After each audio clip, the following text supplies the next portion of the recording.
ഷാഫി ഈ വിധം ന്യായീകരിച്ചു നിൽക്കുമ്പോൾ എറണാകുളത്ത് നിന്ന് കേൾക്കുന്നു വേറൊരു വാർത്ത. യൂത്ത് കോൺഗ്രസ് എറണാകുളം ജില്ലാ കമ്മിറ്റിയുടെ വാട്സപ്പ് ഗ്രൂപ്പിൽ ജില്ലാ സെക്രട്ടറി ശബ്ദ സന്ദേശം വന്നു. അതിങ്ങനെയായിരുന്നു: തനിക്കറിയാവുന്ന 2 വനിതാ KSU പ്രവർത്തകർക്ക് രാഹുൽ മെസ്സേജ് അയച്ചു. അവർ പാർട്ടി പ്രവർത്തനം അവസാനിപ്പിച്ചു പോയി.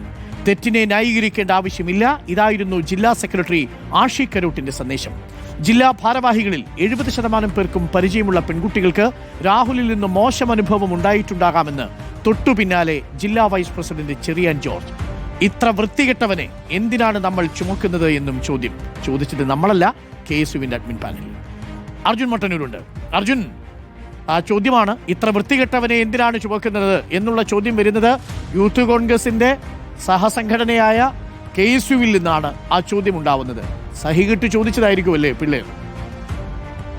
ഡോക്ടർ അരുൺകുമാർ, രാഹുൽ മാങ്കൂട്ടത്തിൽ MLA സ്ഥാനം രാജിവെക്കണം എന്നതടക്കമുള്ള ആവശ്യങ്ങൾ പാർട്ടിക്കുള്ളിലും അതോടൊപ്പം തന്നെ യൂത്ത് കോൺഗ്രസ് എന്ന സംഘടനക്കുള്ളിലും ശക്തമാവുകയാണ്. നേരത്തെ രാഹുലിനെതിരായ വിമർശനങ്ങൾ വലിയ തോതിൽ യൂത്ത് കോൺഗ്രസിന്റെ സംസ്ഥാന കമ്മിറ്റിയുടെ വാട്സപ്പ് ഗ്രൂപ്പിൽ ഉയർന്നിരുന്നു. അതിന് പിന്നാലെ ആ വാട്സപ്പ് ഗ്രൂപ്പ് അഡ്മിൻ ഓൺലി ആക്കുകയും ചെയ്തിരുന്നു. പക്ഷേ അതുകൊണ്ട് തീരുന്നില്ല. ജില്ലാ കമ്മിറ്റികളുടെ വാട്സപ്പ് ഗ്രൂപ്പുകളിലേക്കും പ്രതിഷേധം വ്യാപിക്കുകയാണ്. ഇന്ന് എറണാകുളം ജില്ലാ കമ്മിറ്റിയുടെ വാട്സപ്പ് ഗ്രൂപ്പിൽ രാഹുലിനെതിരെ രൂക്ഷ വിമർശനമാണ് ഉയർന്നത്. മാത്രവുമല്ല, ഗുരുതരമായ ചില വെളിപ്പെടുത്തലുകളും വന്നിട്ടുണ്ട്.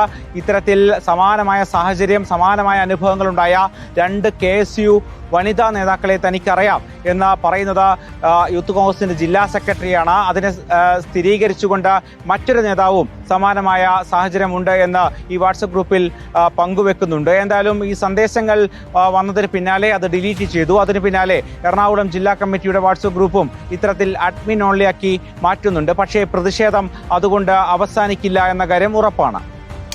Thank you. അർജുൻ മട്ടന്നൂരാണ് വിവരങ്ങൾ നൽകിയത്. എന്തായാലും അതൊരു വല്ലാത്ത സന്ദേശം കൂടിയായിരുന്നു. KSU പ്രവർത്തകർക്ക് പോലും രാഹുൽ മാങ്കൂട്ടത്തിൽ മെസ്സേജ് അയച്ചിട്ടുണ്ട് എന്നുള്ളതാണ്. രാഹുൽ മാങ്കൂട്ടത്തിൽ മെസ്സേജ് അയക്കാത്ത ആരാണ് ഇനി ബാക്കി എന്നുള്ളതാണ് ചോദ്യം.